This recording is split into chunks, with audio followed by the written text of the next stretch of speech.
Okay, this question is for Artie Red, who's asking, what's the best position for a late starter? Someone who's playing football or soccer, maybe later in their life. They haven't played all their youth.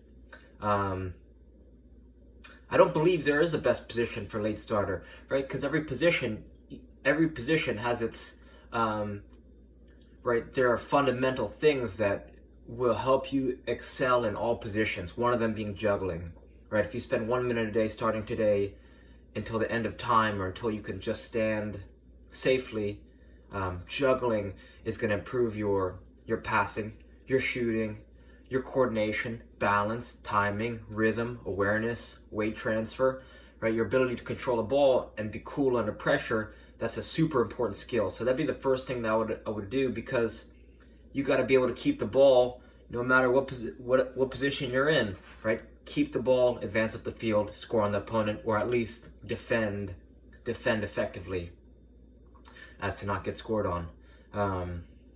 So that's step one, right? It's less about positionally.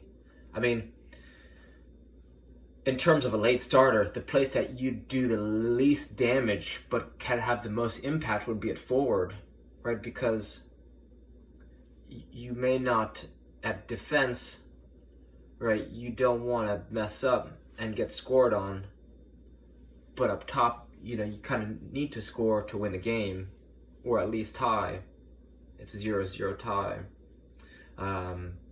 If you're a late starter, I would buy a skills kick trainer. It's just a simple tool. It's a ball on a rope that you can bring anywhere you go and get thousands of touches.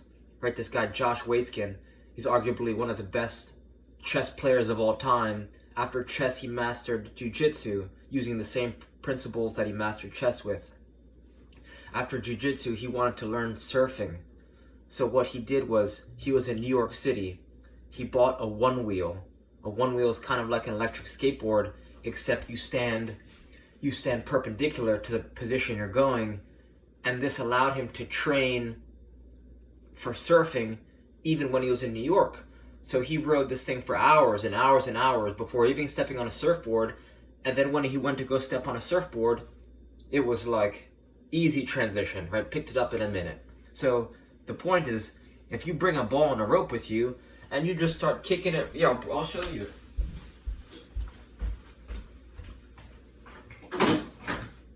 You bring this ball on a rope around everywhere you go, and then you go to get on a field, it's like you're not a beginner anymore, because you're comfortable, because you put in this high training volume in a very focused way, where you're not wondering where the ball's gonna go, because you've got all the mistakes out, right? If you can just do this,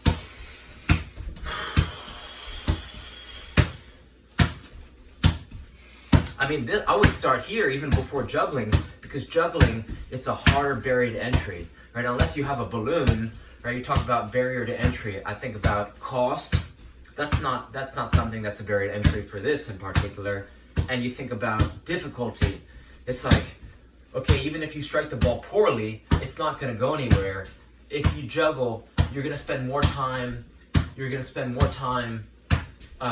Messing up. And I think in the beginning, this ball on a rope allows you to get a high number of touches in a low effort way that's going to create a lot of impact, because it's so simple, it's fun, it's rhythmic. You could do it to music, you could do it on the road, right? I brought this to France, and as I was walking through Paris, I swear on my life I got close to 2,000 to 4,000 touches just kicking this thing all day, right? Nice and easy.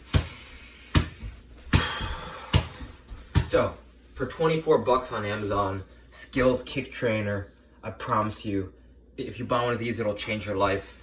I recommend this to all the players who who I'm coaching. So this is a simple tool. You can make it yourself. Size 1 ball, some rope, some duct tape, tie off a handle, right? Size 1 or size 2, and then boom, you got yourself a Skills Kick Trainer. You also have to look at,